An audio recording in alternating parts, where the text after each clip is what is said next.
Bien. Bueno, genial, doctor Granberg, ¿cómo está usted? Hola, no sé quién está hablando, pero muy bien. ¿Qué tal, Felipe? ¿Cómo te va? Ahora habilitamos la cámara. Yo soy Pablo Merlo, me voy a sacar el barbijo porque estamos acá en la terapia del hospital. Acá a mi lado está el doctor Francisco Tamagnone, nosotros trabajamos... Felipe, gracias por tu tiempo. Muy buenas. Te voy presentando un poco a la gente. El doctor Natalio Gastaldelo, ahora vamos a transmitir, está ahí a la izquierda de la pantalla. Él es médico cardiólogo, trabaja acá en Buenos Aires en el hospital El Cruce, también en investigaciones médicas. El doctor Ignacio Contreras, hola Ignacio, es coordinador de 2 terapias intensivas acá en Buenos Aires, en el Sanatorio Nueva Belgrano y también en Centro Gallego, exactamente. Tenemos al doctor Matías Brizuela, también es coordinador de una terapia intensiva en Córdoba, Sanatorio Privado del Interior. La doctora Silvina Longo, mucho gusto, doctora, ¿cómo le va? ¿Qué tal? Hola, ¿qué tal? Mucho ¿Querés gusto. presentarla a vos, Matías?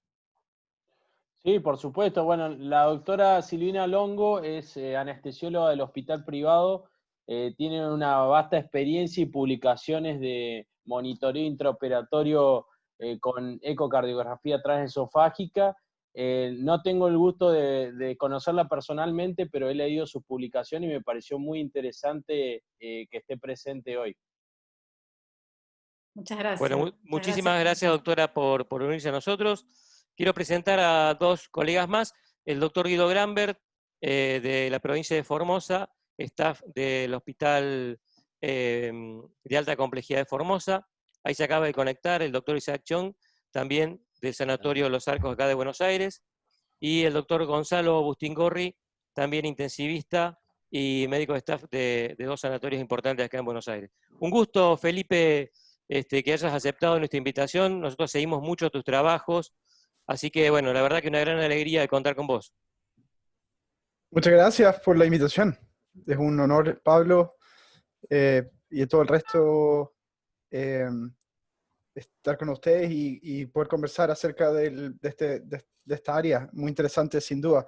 Eh, para confirmar, son casi todo el mundo en esta conferencia son intensivistas entonces.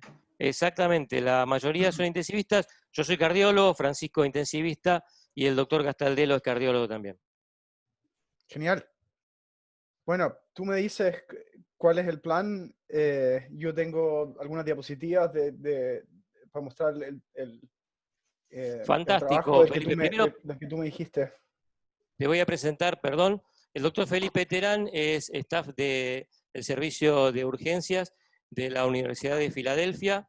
Además es un compatriota. ¿Sos de Chile, Felipe? Así es, yo soy de Chile. Fantástico. ¿Estudiaste en Chile y después fuiste a hacer tu especialidad a Estados Unidos?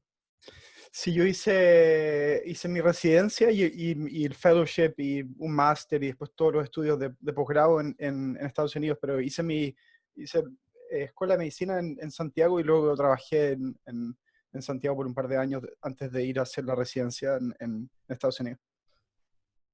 Fantástico. El doctor Terán además es director de un proyecto muy interesante sobre la utilidad del eco transesofágico en la reanimación cardiopulmonar avanzada. Así que bueno, lo hemos invitado para que esté hoy. Nosotros somos parte de la Asociación Argentina de Ultrasonografía Crítica. Tenemos algunos cursos orientados justamente a esa temática, con Francisco Tamagnone, con el licenciado Cristian Benay, que también estaba acá recién con nosotros en el servicio. Y bueno, estamos la verdad que muy contentos, como te dije, de contar con vos. Y sí, claro, con mucho gusto, si tenés algunas diapositivas y lo que vos nos quieras contar. Alguien más apareció ahí. Eh, Como te digo, tengo algunas diapositivas describiendo el uso de ecografía transesofágica específicamente en resucitación y un par de aplicaciones adicionales que son las que nosotros ocupamos más frecuentemente en el contexto del departamento de urgencia y de la UCI dentro del departamento de urgencia que tenemos, que es un modelo que no estoy seguro que cuánto se ha expandido, si es que se ha expandido o desarrollado en Latinoamérica pero algunos de los centros de Estados Unidos que tienen una alta necesidad de cuidados críticos, tienen un volumen grande de pacientes de pacientes de cuidados críticos dentro de su servicio de urgencia, han abierto unidades de UCI que se llaman como unidades de transición en el fondo, donde los pacientes están hasta 48 horas dentro del departamento de urgencia, pero en una unidad física solo de forma separada dentro de la urgencia, que tiene la misma capacidad de UCI. Entonces, nosotros tenemos una de esas unidades como una UCI, emergencia UCI, que es donde partimos haciendo el trabajo originalmente acá en la Universidad de Filadelfia, la Universidad de Pensilvania, perdón, en Filadelfia. Y esa es un poco la cuna del trabajo que yo he hecho por los últimos 2 años. Como tú decías, yo soy médico de urgencias, pero hice un fellowship en el ultrasonido crítico, y el área que yo me he dedicado en los últimos años desde el punto de vista de investigación es principalmente el cuidado, especialmente el uso de ecografía transesofágica dentro de pario cardiorrespiratorio, de resucitación cardiopulmonar. Y eso es lo que creo que sería más valioso compartir con ustedes. Obviamente, con una audiencia tan educada o de nivel de experiencia como la que ustedes tienen en intensivos y en cardiología, asumo que la mayoría de ustedes, si no es que todos, si es que no son todos, ya están familiares y conocen o tienen alguna experiencia con ecografía transesofágica. Yo sé que el uso de ecografía transesofágica en este setting, en resucitación, todavía no es una cosa ampliamente como difundida. En Estados Unidos nosotros estamos haciendo una encuesta en este momento, terminando una encuesta, y hay aproximadamente 50 centros, 55 centros dentro de todo Estados Unidos y Canadá que están usando ecografía transesofágica de forma rutinaria en los departamentos de urgencia con las aplicaciones que voy a describir ahora. Entonces, un volumen bastante pequeño, se podría decir todavía desde el punto de vista del uso. Dentro de las unidades de cuidado intensivo en Estados Unidos, a diferencia de Europa, el uso de cuidado de ecografía transesofágica e incluso el uso de ecografía transtorácica de cuidados críticos todavía no está tan ampliamente difundida o desarrollada como yo sé está desarrollada en Europa, especialmente en Francia, como ustedes también deben saber, aparte me imagino, varios de ustedes que deben usar de forma rutinaria la ecografía en sus unidades de cuidado intensivo, hay varios centros que yo sé dentro de Argentina que llevan varios años haciendo buena experiencia y publicando específicamente en el uso de ecografía en UCI. Entonces, siéntanse libres de en cualquier momento interrumpir, hacer preguntas en un grupo bastante pequeño. Y yo no sé bien cómo, aunque me acabo de dar cuenta que hay 26 personas, solamente yo estaba viendo el grupo de arriba. Como tú quieras, tú estás a cargo del formato, podría describir esto en los siguientes 30-35 minutos si quieres. Podríamos parar también en cualquier momento y discutir preguntas, o dejarlo para Fantástico, una Felipe. conversación final. ¿Okay? Fantástico. Presenta todo tranquilo. Nosotros te escuchamos con mucha atención y después, el tiempo que tengas, hacemos algunas preguntitas. Creo que no estoy tratando de compartir mi pantalla, pero no tengo la posibilidad de hacerlo. Vamos a ver. No sé si puedes activar la... A ver, en realidad deberías poder compartirla. A ver, no sé si tenés ahí el... Dice que el host ha desactivado la... Ah, ok. Creo Entonces que vamos a pasarte a la función de preferencias. anfitrión. Eso, Ahí te pasé a la función de anfitrión. ahora sí.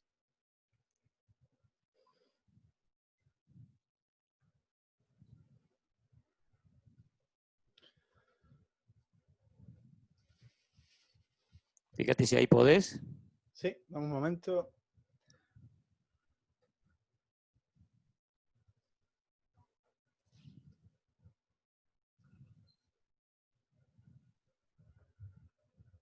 ¿Ahí sí está bien? Estamos viendo, no sé si todos están viendo, estamos viendo tu cámara. Vamos a ver un segundito. Sí, sí, ahí lo estamos viendo perfecto. Perfecto. ¿Y me escuchas bien? Te escuchamos fantástico. Perfecto. Bueno, de nuevo, muchas gracias. Yo, como tú decías, soy médico de urgencia dentro del Departamento de Medicina de Urgencia de la Universidad de Pensilvania. Trabajo como investigador también en el Centro de Resucitación de Center for Resuscitation Science, un centro de investigación multidisciplinario que hace investigación específicamente en paro cardiorrespiratorio. Y dentro de ese centro, mi área de trabajo es específicamente el uso de ecografía transesofágica en ese formato. También, como tú decías, estoy ligado a este proyecto multidisciplinario internacional llamado Resuscitative TE Project, un proyecto multidisciplinario donde hay intensivistas, médicos de urgencia, anestesistas, cardiólogos de distintas partes del mundo, Estados Unidos y Canadá, que partió hace como 5 años en este momento, o 4 años en este momento, con el objetivo principal de diseminar información y generar educación y oportunidades de entrenamiento para el uso de ecografía transesofágica, específicamente en el área de cuidados críticos de resucitación a lo largo o a través de los distintos settings de cuidados críticos, urgencias, intensivos, operatorios, etc. He hecho varias consultorías, algunas de las compañías, más recientemente para Sonosite, y eso es importante tener en mente desde el punto de vista de conflicto de interés para declarar. Tengo también un grant de la Fundación de Zoll, y soy dueño de una compañía, ResusMedics, que produce algunos de los cursos que se generaron dentro de este proyecto internacional de educación. Cuando yo hablo en Estados Unidos como invitado en cualquier, frecuentemente en charlas en universidades o en centros clínicos sobre el uso de ecografía transesofágica, la gente dice muy frecuentemente que se refiere al uso de ecografía transesofágica en resucitación y incluso también en cuidados críticos a veces, como una herramienta del futuro. Y la verdad es que cuando la gente dice que esta es una herramienta del futuro, lo que yo les muestro es esta imagen. Esta es una imagen de una de nuestras internas de fondo de medicina de urgencia de primer año, haciendo una ecografía transesofágica en uno de los pacientes en shock dentro de nuestra UCI, dentro de la urgencia. Este es otro de los pacientes, otra de las internas de nuestro programa también de primer año. Dentro del primer año de su entrenamiento están adquiriendo experiencia con ecografía transesofágica de forma paralela con el aprendizaje de ecografía transtorácica. Obviamente ya tienen varios de las habilidades y tienen los conceptos fundamentales de ecografía, y sobre eso empezamos a construir la base y desarrollar habilidades para usar ecografía transesofágica. Entonces, como dijo William Gibson, el futuro realmente ya está acá, simplemente que no está distribuido de forma equitativa. Y eso es mi visión desde el punto de vista del rol que tiene esta herramienta, tanto en urgencias como en cuidados de intensivo. Es una tecnología que está completamente disponible. Todas las compañías de ecografía al cuidado de la cama de los enfermos tienen dispositivos, tienen sondas de ecografía transesofágica disponibles que funcionan con las mismas máquinas, con los mismos sistemas. Por lo tanto, en este momento, en el año 2020, esta es una tecnología que está completamente al alcance de cualquier intensivista o cualquier médico de urgencia o cualquier anestesista general que requiere. Y cuando hablamos de uso de ecografía transesofágica en resucitación específicamente, hay varios términos que están relacionados. La gente, a través de las distintas publicaciones en los últimos 20 años, hay términos como los que están listados acá: ecografía en resucitación, ecografía de rescue, ecografía enfocada o point of care TE. Y cualquiera de estos términos realmente están todos orientados a definir exactamente lo mismo, y eso es conceptualmente la idea de utilizar ecografía transesofágica para responder preguntas concretas, como se diría en inglés, goal-directed, o sea, evaluar preguntas y hacer un protocolo guiado específicamente en preguntas concreta y específica, a diferencia de hacer ecografía comprensiva o consultativa, como haría un cardiólogo o un anestesista en el contexto perioperatorio, en el cual vamos a hacer un reporte de 28 o más vistas, sin importar cuáles son las preguntas que estamos haciendo, vamos a hacer esa evaluación completa. Entonces, el concepto de ecografía transesofágica en resucitación y en general en cuidado intensivo tiene que ver más que nada, más allá de referirnos a un número específico de vistas o de ventanas. El número de 4 ventanas ha sido descrito en varias de las publicaciones originales de esta área y es sin duda estas 4 ventanas vistas que estoy mostrando acá son las 4 ventanas que nos sirven en la mayoría de los casos para responder las preguntas, o que son suficientes para responder la mayoría de las preguntas que tenemos en este contexto, pero eso no quiere decir que nos tengamos que limitar por ese número de vistas. Cuando tenemos una pregunta que no puede ser respondida con 4 ventanas, hacemos más vistas o vistas adicionales, dependiendo de nuevo cuál es la pregunta específica. Entonces, lo que tengo descrito ahí son algunas de las aplicaciones principales que tenemos desde el punto de vista clínico en el contexto de urgencia. Si ustedes van a ese código de barra, en la página del proyecto de Resuscitation hay un par de protocolos completos con la vista de todas las de todo el protocolo completo de ecografía transesofágica, incluyendo esas vistas que nosotros llamamos core o centrales, como asimismo vistas adicionales que podemos ocupar en otros concretos más específicos. Como les decía, estas vistas, vista de 4 cámaras, vista de eje largo en ventrículo izquierdo, transgástrico a nivel de los músculos papilares y la bicava. Y perdónenme si es que digo algunos de estos nombres de forma divertida en español, pero no los ocupo habitualmente en español, entonces no es que esté siendo, no es que esté tratando de ser divertido. Si ustedes piensan, para alguien que no tiene ninguna experiencia con ecografía transesofágica y solo tiene experiencia con ecografía transtorácica, si alguien tiene experiencia con ecografía transtorácica, puede reconocer fácilmente la anatomía de al menos 3 de estas ventanas, de las 3 ventanas que no son la bicava. Y eso es lo que desde el punto de vista de nuestra experiencia hace tan fácil aprender y enseñar ecografía transesofágica a médicos en intensivo y en urgencia, cuando esos médicos ya tienen el entendimiento del punto de vista anatómico de las estructuras de referencia, y es simplemente el paso siguiente es de invertir o de dar vuelta esas imágenes, entendiendo que la imagen obviamente se está generando desde el punto de vista retrocardíaco a través de la aurícula izquierda, en el caso de las vistas que son a nivel miesofágico. Como les decía, algunas de esas vistas adicionales que ocupamos más infrecuentemente, dependiendo de las preguntas específicas que tenemos, si queremos evaluar específicamente, por ejemplo, el ventrículo izquierdo, con interés en evaluar función sistólica, específicamente evaluando por región, anormalidades de la motilidad segmentaria. Cualquiera de esos escenarios van a requerir más vistas, como ustedes saben, y asimismo es el caso de la evaluación de la aorta, que requiere también vistas adicionales dependiendo de qué segmento de la aorta y de qué contexto de patología aguda estamos considerando.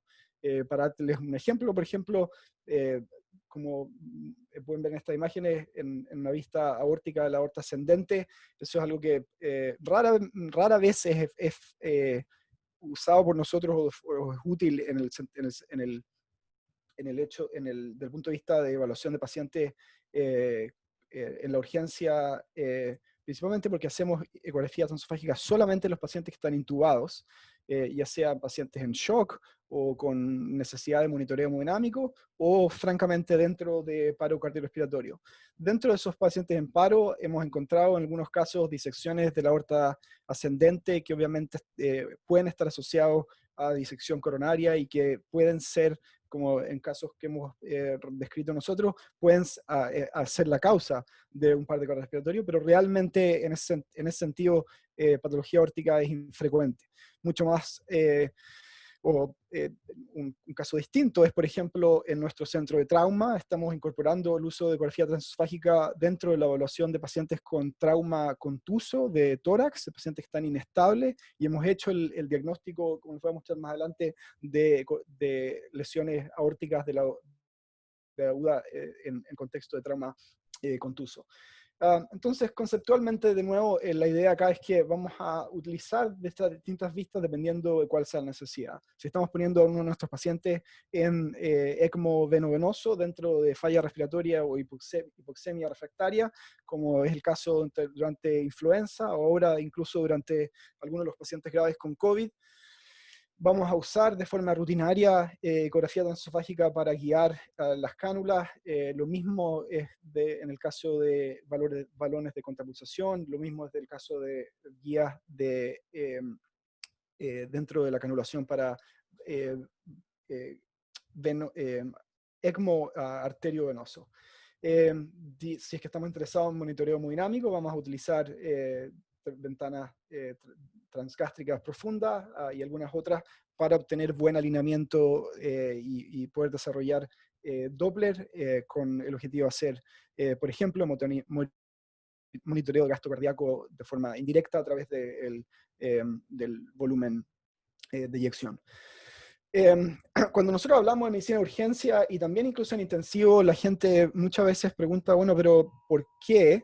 ¿Por qué estás hablando? ¿Por qué estamos haciendo ecografía transesofágica dentro de este contexto?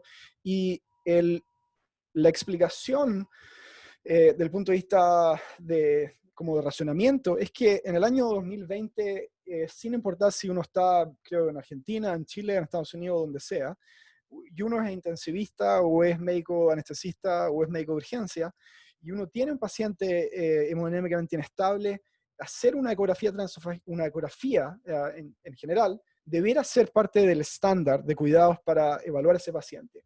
Y tanto para entender cuál es la fisiología, cuál es la causa del shock, por ejemplo, como para monitorizar la respuesta a las terapias que estamos haciendo.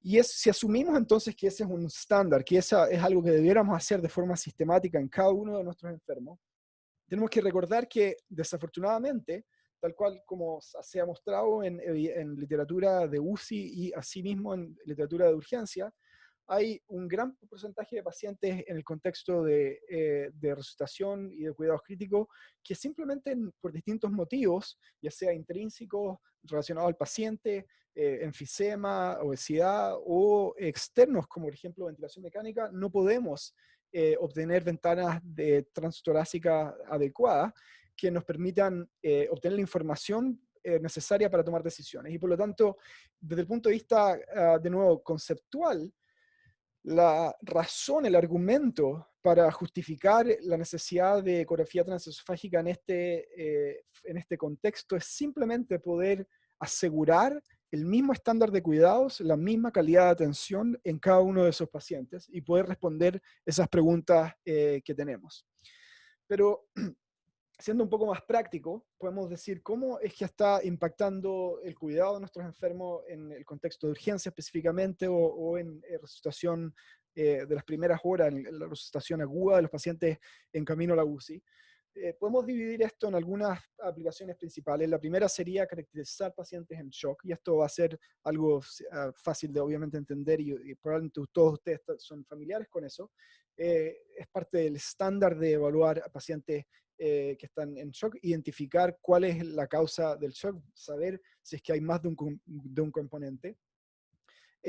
Identificar diagnóstico dentro de pacientes que están con shock, por ejemplo, en un paciente contexto de post-paro, de forma frecuente hemos hecho el diagnóstico de alteraciones de la motilidad segmentaria que han ayudado al equipo a decidir llevar al paciente a hemodinamia, a hacer angiografía, y se han encontrado lesiones, en el fondo, que fueron culpables en ese caso del paro.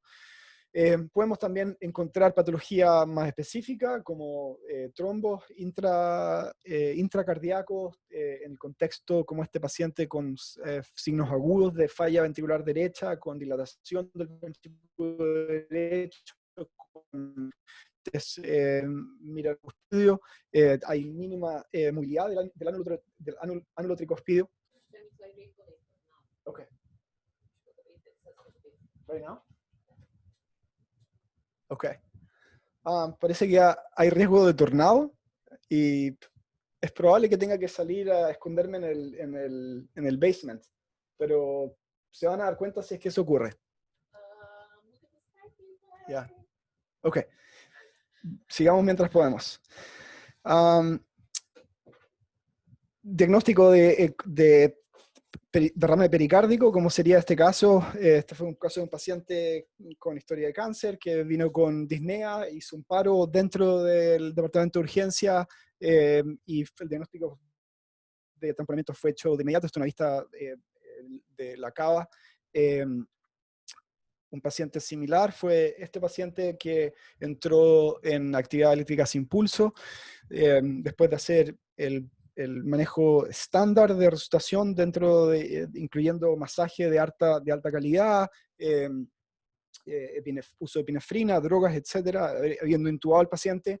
La primera ventana que obtenemos de eco transesofágica muestra esta bola de trombo bastante grande en la aurícula derecha, con un ventrículo derecho que está completamente en fondo vacío, y en este caso sellamos el diagnóstico, hacemos el diagnóstico de shock obstructivo, que esto es simplemente uno de esos muchos casos que hemos tenido donde entendemos que el paciente necesita algo distinto, no necesita el manejo estándar o habitual del paro cardiorrespiratorio en este caso, sino que necesita terapia dirigida. En este caso, este paciente tuvo terapia con trombolíticos y luego fue al laboratorio de pulmonología intervencional.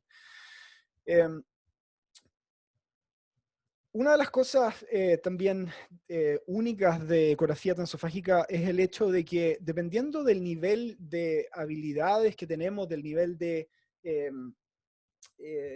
la complejidad o de la sofisticación de las preguntas que tenemos, podemos aumentar o extender el scope o en el fondo el lente diagnóstico con el que vamos a utilizar ecografía transesofágica, y eso es algo que también hace el uso de ecografía transesofágica en este contexto muy flexible. Dependiendo de la complejidad de las preguntas y del nivel de experiencia de los usuarios, podemos adaptar el uso de esta herramienta en la medida que corresponda.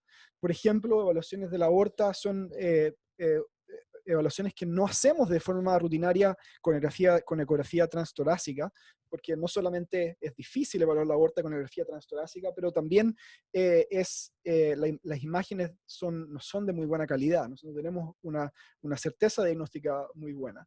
En contraste con eso, imágenes como esta, como las que ustedes probablemente también están acostumbrados a ver, pueden ayudarnos a hacer el diagnóstico muy rápidamente, muy fácilmente de disección, que en varios casos en el contexto de urgencia, ya sea médico o de trauma, ha ayudado a hacer el diagnóstico y a establecer la vía de manejo más adecuada al paciente. Una de las otras, se podría decir, aplicaciones un poco más sofisticadas o específicas es el monitoreo hemodinámico, específicamente el uso para evaluar la respuesta a fluidos. Muchos de ustedes deben ser familiares con el uso de ecografía transtorácica, especialmente la evaluación de la vena cava, como una medida indirecta de evaluación de respuesta a fluidos. Mucho que discutir ahí, me imagino que ustedes todos tienen sus pensamientos propios, interpretaciones de la literatura. Yo sé que Pablo Blanco en Buenos Aires tiene pensamientos bien claros, fuertes acerca del valor de la cava, especialmente en pacientes que no están ventilados. Y a diferencia de de la cava, en la evaluación de la vena cava superior con ecografía transesofágica en pacientes intubados, ha sido demostrada en 2 o 3 estudios tener una sensibilidad bastante alta para, para detectar la respuesta positiva al bolo de fluidos. Y eso lo hacemos de forma bastante fácil, poniendo modo de M a través de la vena cava superior. Esto es algo que hacemos de forma bastante rutinariamente. Yo diría que la mezcla de hacer evaluación de la cava superior en los pacientes intubados que están en shock, siendo resucitados dentro de la urgencia de la resucitación, en conjunto con el la estimación de gasto cardíaco, esa combinación es algo que ocupamos muy frecuentemente y que impacta directamente el manejo de esos pacientes. Como les dije antes, la evaluación o el uso de ecografía transesofágica para guiar ciertos procedimientos es algo que nosotros también hemos hecho de forma bastante rutinaria en nuestra práctica clínica.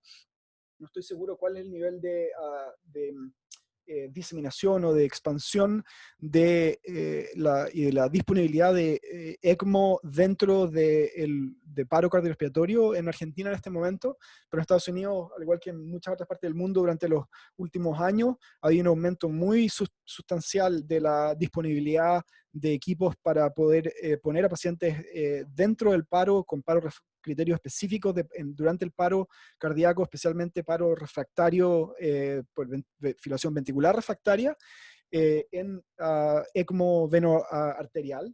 Y si es que ustedes tienen alguna experiencia haciendo esto, ya sea en la UCI o en cuidado intensivo, en la urgencia, es muy difícil canular a un paciente con compresiones cardíacas ocurriendo.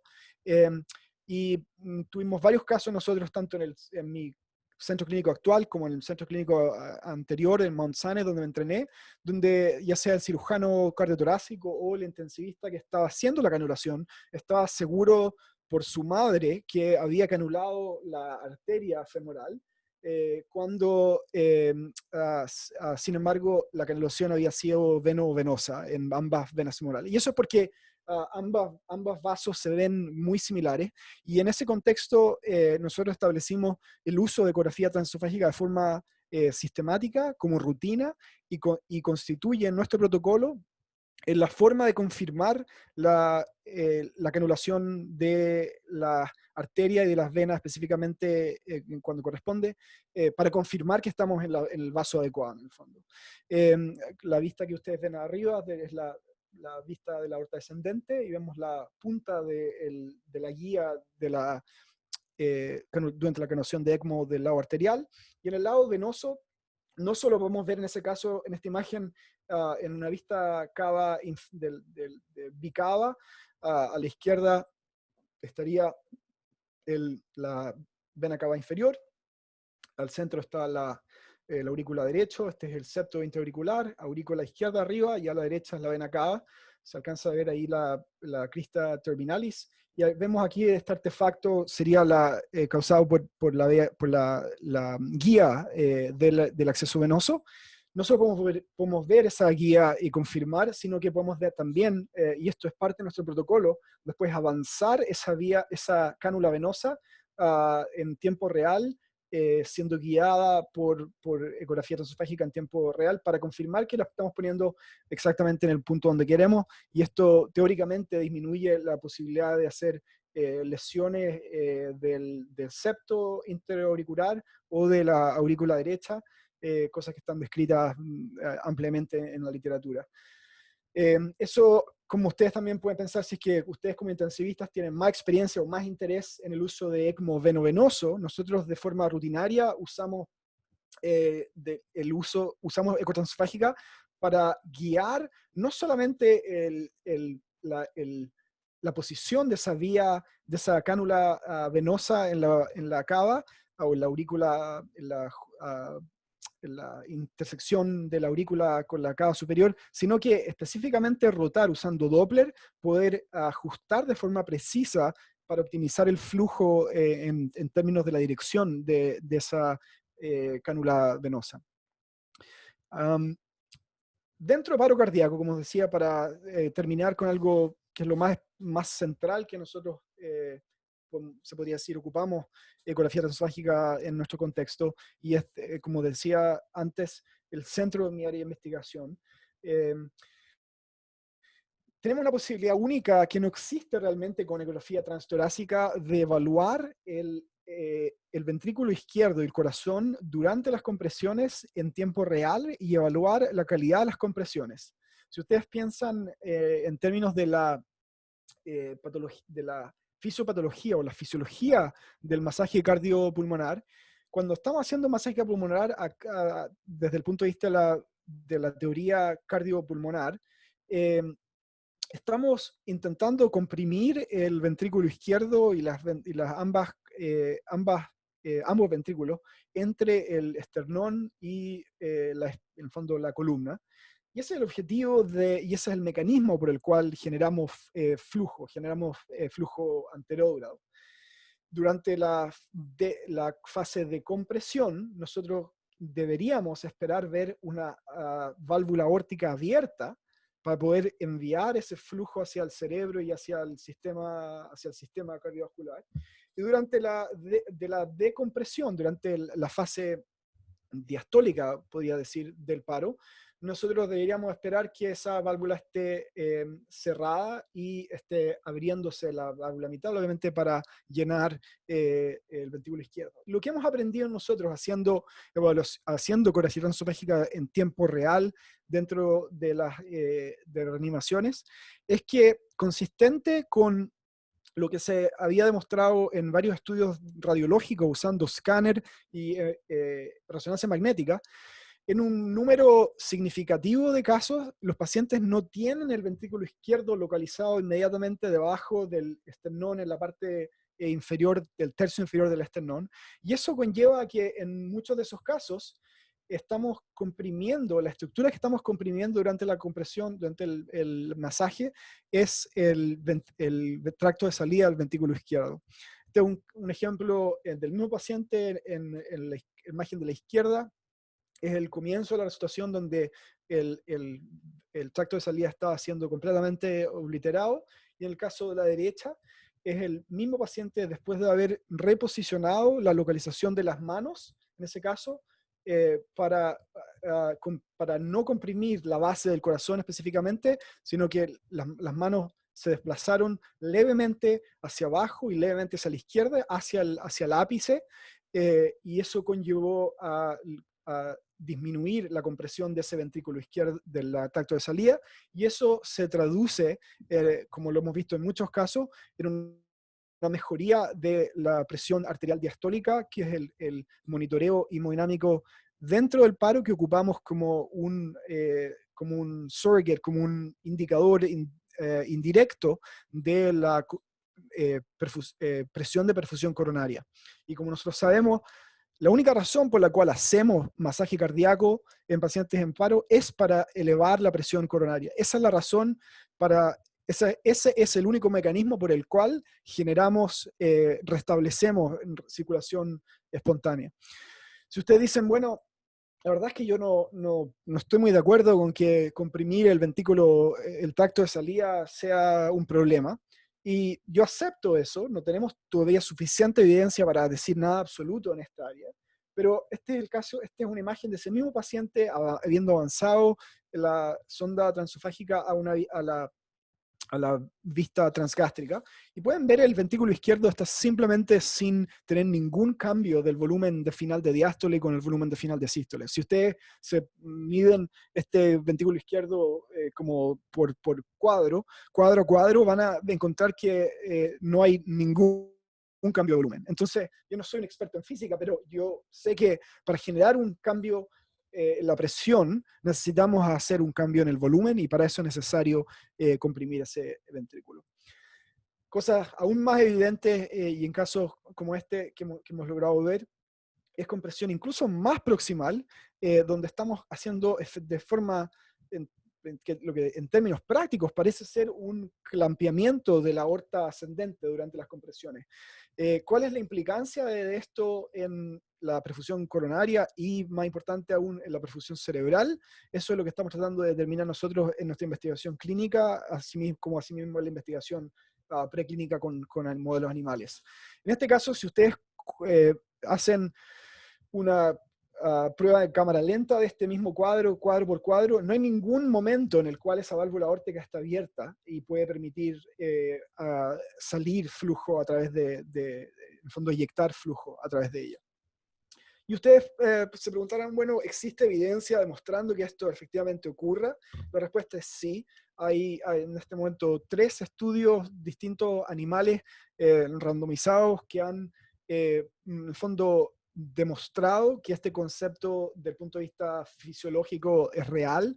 Kenton Anderson es un colega de nuestro laboratorio que de Universidad de Pensilvania, que ahora está en Stanford, que hizo el primer estudio donde demostraron que cuando en chanchos de un modelo de paro cardiorrespiratorio se hacían una randomización para comprimir el ventrículo izquierdo versus hacer compresiones estándar, que en el fondo significaba comprimir el tracto de salida en una gran mayoría de los casos, que eso conllevó, como se esperaría, a niveles mucho más altos de perfusión coronaria.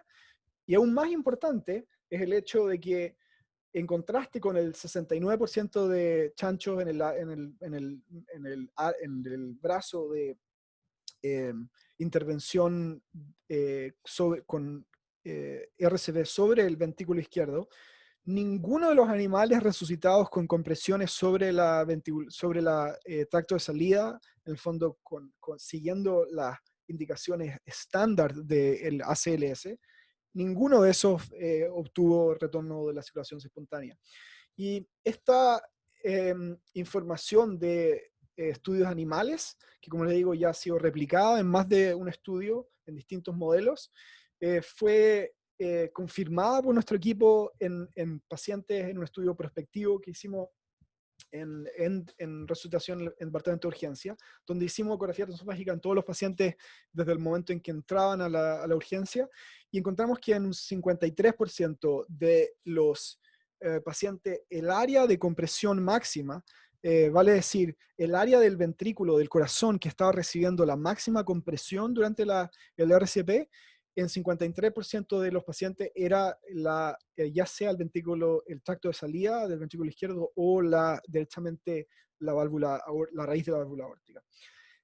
Un grupo italiano liderado por Dr. Catena y Colombo en Milán, un poco después de nuestra publicación, de hecho, en un modelo similar, en pacientes específicamente que estaban siendo puestos en ECMO venoarterial, demostraron que no solamente era frecuente esa compresión, sino que los pacientes que tenían compresión que no tenían compresión del tracto de salida, eso estaba asociado a aumento de sobrevida en las primeras 24 horas, que específicamente todos los pacientes que sobrevivían no tenían compresión del ventrículo izquierdo. Entonces, esto, al igual que los estudios anteriores, es todavía parte temprana de la evidencia en esta área, pero como en su totalidad apoya la idea de que la forma de la cual estamos haciendo ecografía transesofágica, estamos haciendo reanimación cardiopulmonar siguiendo las guías tradicionales, podrían no ser adecuadas en todos los pacientes. Y si ustedes piensan desde el punto de vista anatómico, eso hace harto sentido. Obviamente los pacientes son distintos y tienen el corazón en distintas localizaciones, en distintas situaciones dentro del tórax. Entonces hace sentido esperar que los pacientes tengan distintas áreas que están siendo comprimidas. Adicionalmente, hay un par de estudios retrospectivos que han demostrado también que dentro de los pacientes que que son resultados con ecografía transesofágica en comparación con los que son resultados con ecografía transtorácica, podría haber una disminución, un acortamiento de las pausas, del promedio de las pausas de la renovación cardiopulmonar del RCP. Y eso obviamente tiene el potencial de aumentar la sobrevida en esos pacientes, aumentando la fracción de compresiones.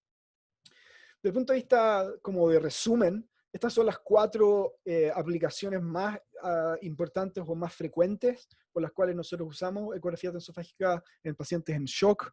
Dentro de los pacientes en paro cardiorrespiratorio, como les dije, esas son las aplicaciones más importantes. Al igual que con ecografía transtorácica, podemos identificar patología reversible que requiera intervención, como tamponamiento cardíaco, como presencia de trombo en el contexto de tromboembolismo pulmonar masivo. Pero desde mi punto de vista, desde el punto de vista científico personal, el valor de ecografía transesofágica dentro de la resucitación es el punto número 3, el punto más importante donde creo que podemos hacer una diferencia y hay potencial de aumentar y potencialmente la sobrevida de los enfermos sería por este mecanismo que les he descrito, en el cual podríamos aumentar el número de pacientes que recibe compresiones efectivas. Dentro de las otras áreas de cuidados críticos, incluyendo unidades cardiotorácicas, unidades de cuidados intensivos, médicas, quirúrgicas, etc., va a haber un número similar de indicaciones, pero con algunas modificaciones. Por ejemplo, en nuestra UCI médica, el uso de ecografía transesofágica también incluye evaluación del pulmón, como les voy a mostrar en un par de diapositivas más. Desde el punto de vista de monitoreo hemodinámico, Dr. John Lou Vincent y este grupo hace unos años describió en un paper seminal el uso de ecografía transesofágica en resucitación y en cuidados críticos como una herramienta que cumple varias o casi todas los elementos que hacen un monitoreo hemodinámico ideal. Obviamente no es perfecto, pero es bastante adecuado. Desde el punto de vista del futuro, algunas de las aplicaciones que, como les decía, vienen más adelante, nosotros hemos empezado a ocupar en los últimos años la evaluación del trauma y evaluación de hemodinamia en pacientes con trauma contuso específicamente. Hay una publicación que acabamos de publicar este mes con nuestra experiencia en nuestro centro de trauma de la evaluación de pacientes hemodinamicamente inestables dentro de pacientes con sospecha de patología de la aorta.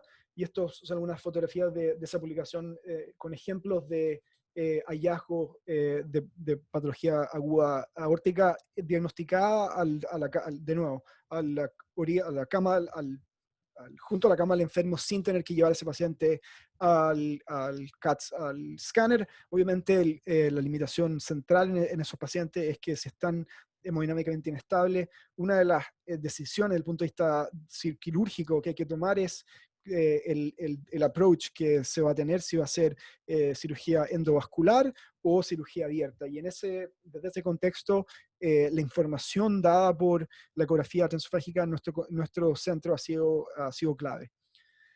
Y eso es lo que creo que yo diría es lo más importante del mensaje. Tengo algunas diapositivas adicionales acá describiendo cosas que son preguntas habituales dentro de la discusión de medicina de urgencia o de uso de ecografía transesofágica en urgencia y en UCI, incluyendo tasa de complicaciones.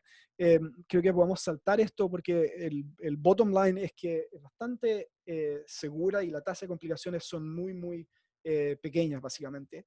Tenemos también preguntas que ocurren, que aparecen de forma rutinaria, incluye cuánto entrenamiento es necesario para ser competente, para desarrollar habilidad en ecografía transesofágica. Y hay varios estudios de UCI que nos dan alguna información en el contexto de UCI para uso avanzado de ecografía de cuidados críticos.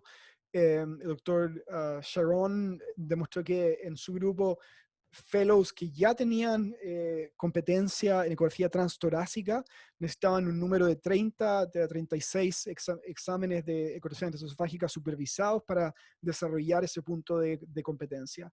En medicina de urgencia también ha habido varios estudios por algunos colegas nuestros demostrando el número de necesario para adquirir competencia.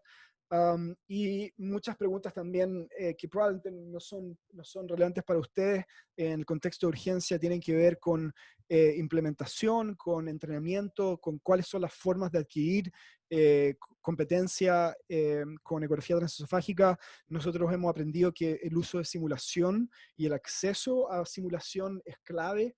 Los simuladores permiten pasar mucho tiempo entendiendo la orientación anatómica y entendiendo la disposición de la ecografía y de la generación de las imágenes en ecotransesofágica, y hemos aprendido que dividir el procedimiento en distintos trozos pequeños por partes y practicar de forma deliberada cada uno de esos componentes, partiendo por entender la anatomía, la ubicación espacial, incluyendo como herramientas multimodales, donde combinamos el uso de esos ecografías, de esos simuladores de alta fidelidad con herramientas, por ejemplo, como estas corazones impresos de 3D que desarrollamos con diseñadores para poder ayudar a los médicos, a nuestros colegas, a entender la disposición del corazón y cómo las imágenes están generando. Y ha sido nuestro aprendizaje, nuestra experiencia, que una vez que la gente entiende la anatomía, el desarrollar las vistas con ecografía transesofágica es bastante fácil y es natural. A diferencia de intentar memorizar dónde se obtienen las vistas, ese ha sido el approach que nosotros hemos tenido. Otras cosas que son frecuentemente como controversiales dentro de nuestro setting en urgencia es el hecho de quién está capacitado y quién tiene las credenciales para hacerlo. Creo que estas cosas no son aplicables a su entorno, pero como mensaje final desde el punto de vista de mi experiencia personal, establecer una relación con colegas anestesistas, cardiólogos, intensivistas de urgencia que tengan experiencia con esta modalidad es la clave para poder entrenar a nuestros colegas en ecografía transesofágica, y especialmente el acceso a pasar tiempo en el pabellón operatorio con anestesistas cardiotorácicos. Esa es una de las cosas que nosotros hemos aprendido, tiene impacto más grande para adquirir habilidad en esta modalidad. Uso de ecografía transesofágica en nuestra UCI en pacientes en prono, lo hemos hecho de forma rutinaria ahora en el contexto de COVID, por razones obvias. Es una ventaja muy grande el evaluar a estos pacientes con ecografía transesofágica a diferencia de con ecografía torácica. El uso de ecografía transesofágica para evaluar los pulmones, simplemente dando vuelta la sonda hacia atrás para escanear de forma transversal y longitudinal los pulmones, puede darnos ventanas pulmonares muy, muy buenas para evaluar el parénquima, para hacer diagnóstico. Acabamos de publicar en JACE algo hace 2 semanas describiendo el uso de ecografía pulmonar dentro de otras aplicaciones en contexto específicamente pacientes con COVID.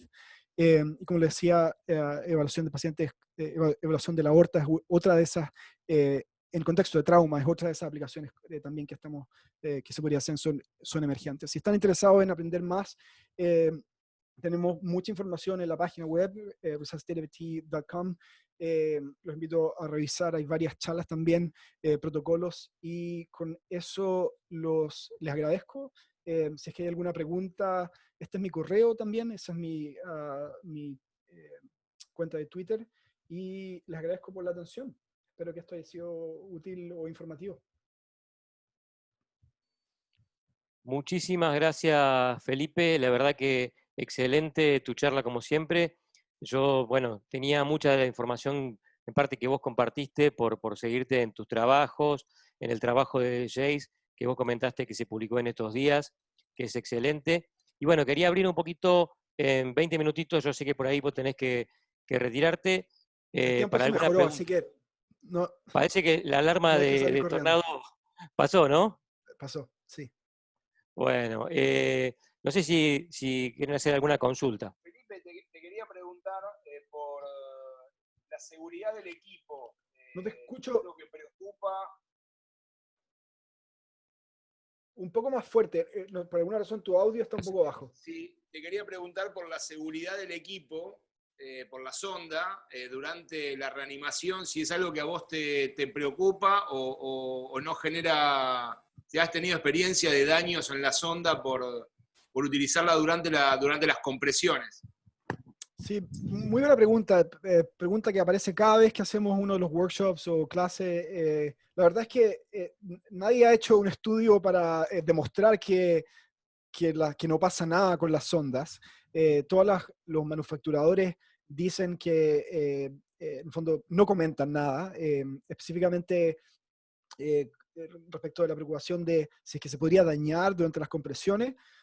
Nosotros no hemos tenido no hemos dañado ninguna sonda y hemos ocupado distintos equipos, no sé, en más de 400 casos de reanimación, y hemos tenido otros problemas con las máquinas, como ustedes podrían esperar, pero en ningún caso ha sido falla de la sonda misma por daño en la compresión. Desde el punto de vista de daño al esófago por hacer unas compresiones, por hacer una ecografía transesofágica durante las compresiones, eso es algo que también, como el otro lado de esa misma pregunta, daño no al dispositivo sino que al paciente, no hay evidencia demostrando que ocurra ninguna lesión significativa. Obviamente hay que pensar que un número grande de estos pacientes no sobrevive, entonces lo único que tenemos son autopsias, y en las autopsias que nosotros hemos seguido, dentro de los pacientes que nosotros hemos tenido que han fallecido y que han tenido una autopsia, no hemos encontrado ninguna lesión, pero no sabemos mucho más allá de eso. Obviamente es un riesgo que parece bastante aceptable en el contexto de un paciente que está, por términos prácticos, muerto. Y que la información que podemos obtener puede potencialmente ayudar a sacarlos del paro. Bien, excelente, gracias Felipe. Doctor Natalio Gastaldelo, creo que quería hacer una pregunta, después la doctora, con mucho gusto. ¿Cómo están? Muchas gracias, doctor Terán, muy clara la presentación.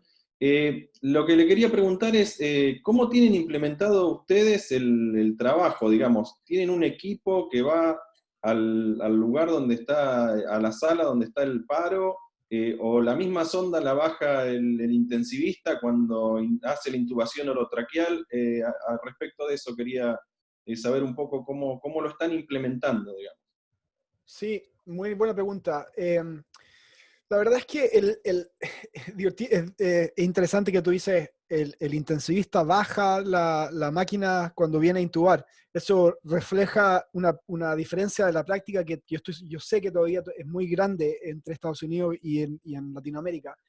En la mayoría de los departamentos de urgencia en Estados Unidos, los médicos de urgencias tienen máquinas de ultrasonido que ocupan de forma rutinaria, especialmente en transtorácico o transabdominal. Y los centros que están haciendo ecografía esofágica como nosotros, tanto en las UCI como en la urgencia, hacen eso con máquinas y sondas dedicadas que pertenecen al departamento y que están radicadas en la área de resucitación. Nosotros, por ejemplo, tenemos en los dos hospitales de nuestros centros hay 5 máquinas con 2 sondas en uno, y hay 6 máquinas con 3 sondas en el otro, y esas sondas pertenecen al departamento y son ocupadas ya sea por los médicos de urgencia o por médicos de cualquier otra especialidad que vengan a manejar algún paciente en la urgencia y que necesiten ocuparla.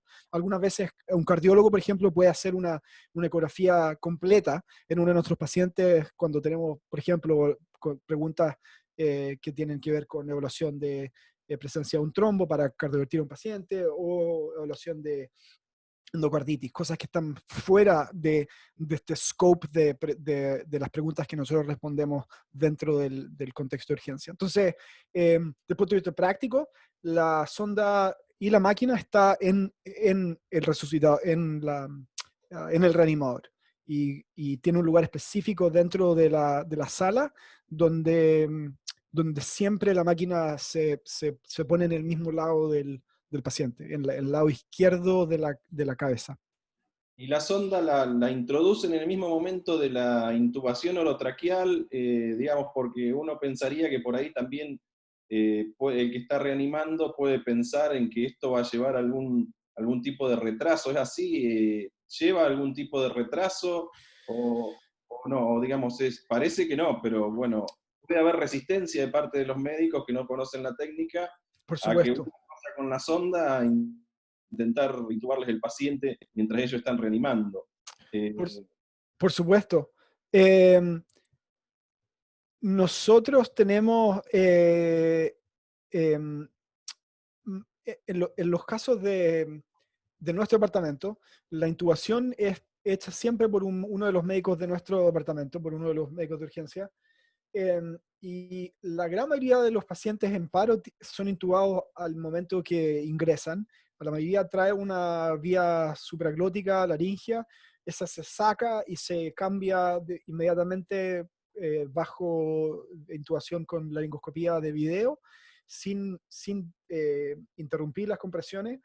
Para darte una idea en términos prácticos, los pacientes están intubados la gran mayoría antes de que hagamos la pausa para la primera evaluación de pulso. Ocurre, no sé, en los primeros 30 segundos, 45 segundos, porque siempre lo hace alguno de los médicos, ya sea los residentes senior con más de últimos años o alguno de los attending. Entonces, desde el punto de vista como práctico, la intubación siempre la hace alguien con experiencia, a diferencia de la intubación en otro contexto, en otro tipo de paciente, porque queremos asegurar que esa intubación ocurra de forma rápida y de forma bien eficiente. La ecografía transesofágica, la sonda, la introducimos apenas la intubación orotraqueal se ha sido completada. Apenas aseguramos ese tubo endotraqueal, la sonda se pone de forma inmediatamente después. En nuestro estudio en urgencia, la primera imagen de ecografía transesofágica la obtuvimos a los 11 minutos desde que el paciente llegó a la puerta de la urgencia. Si tienes en promedio, si tienes la idea de que el paciente demora más o menos 5 hasta 7 minutos, incluso más, en entrar desde la puerta, a ser transferido de la camilla de prehospitalario a la cama de resucitación, estamos hablando de 10 minutos han pasado simplemente en eso. Entonces, es básicamente, en términos prácticos, es dentro de los primeros 2 o 3 minutos de resucitación en que ya tenemos esa sonda adentro. Muchas gracias. Muchas gracias, Felipe. La doctora Silvina Longo quería hacer una pregunta. Sí, doctor, le quería preguntar si cuando nosotros en un paro estamos de acuerdo que en las 3 cámaras, es decir, la salida, la eyección del ventrículo izquierdo sería en la situación de paro para ver la efectividad de los masajes. Pero una vez que esto ocurre y pensamos que es un ritmo de fibrilación ventricular, ¿cuál es la imagen que le parece que es la más útil para esto? 4 cámaras, trangástrico, ¿dónde se centraría para ver si es un ritmo de fibrilable? Y la segunda pregunta es si usted cree que en poquito tiempo vamos a tener al eco pulmonar asociado a la ecografía cardíaca para en una situación post-paro inmediata valorar, por ejemplo, si ese paciente que llegó al paro tiene, por ejemplo, derrame pleural, líneas B que nos estén hablando de que el paciente va a hacer un edema de pulmón, cómo está esa función sistodiastólica en definitiva. Sí, muy buena pregunta. Respecto a la primera pregunta, la verdad es que desde el punto de vista conceptual, el uso de ecografía dentro de la resucitación tiene su lugar más que nada en los pacientes con ritmo no desfibrilable, obviamente. Si es que identificamos que el paciente cuando está siendo transferido a nuestra camilla tiene un ritmo desfibrilable, no vamos a perder tiempo en poner la ecografía transesofágica, vamos a desfibrilarlo. Pero como puedes anticipar, en muchos casos, cuando ya tenemos la ecografía transesofágica adentro, dentro de ese primero ritmo, de chequeo de ritmo, identificamos que hay ventriculación fibricular, por ejemplo, y en esos casos la ventana de como más práctica, donde siempre volvemos, es midosofágica de cuatro cámaras. Es la cámara que muestra, número uno, que se puede obtener más rápidamente, que muestra la mayor masa de corazón, y donde podemos, en el fondo, responder rápidamente casi todas las cosas que nos importan. ¿Hay derrame pericárdico o no? Hay evidencia de dilatación ventricular derecha y de evidencia que pueda sugerir un TEP masivo. Y como dices tú, si es que hay fibrilación ventricular. Hemos visto, lo describimos en este paper de resucitación del año pasado, en 7% de los casos que creíamos que el paciente tenía asistolía, había fibrilación ventricular fina. Eso es algo que ha sido descrito, que son casos donde en la ecografía, en la electrocardiografía del monitor no se alcanza a discernir que hay fibrilación ventricular, pero en la evaluación de esa imagen transesofágica se ve muy claramente que el ventrículo está fibrilando y esos pacientes son desfibrilados inmediatamente en tiempo real. Y eso lo hacemos en ventana de 4 cámaras. Respecto a la utilización de ecografía pulmonar, a 100%. Eso ya lo estamos haciendo.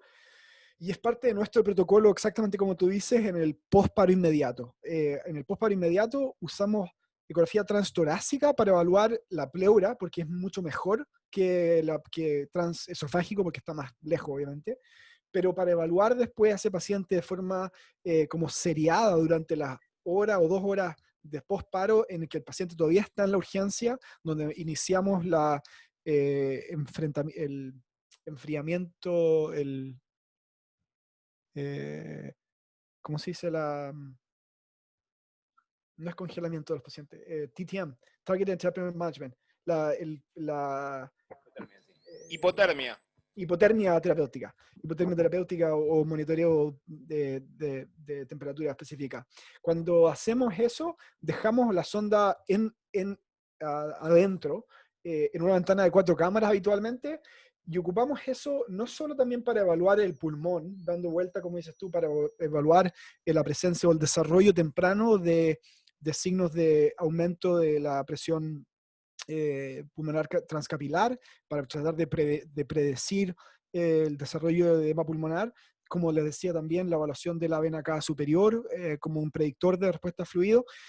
Y de forma muy rutinaria también evaluamos los pulmones de forma sistemática, y podemos ver que en algunos pacientes desarrollan ese patrón de patología, como síndrome de distrés respiratorio, como respuesta inflamatoria, o de edema pulmonar agudo de forma rápida después de la resucitación. Entonces, muy de acuerdo con esa aserción. En nuestro centro estamos ocupándolo de forma bastante rutinaria y es parte de nuestro protocolo de evaluación. Muchas gracias, Felipe. No sé si el doctor Bustingorri y Gonzalo querías hacer una pregunta después del doctor Sosa.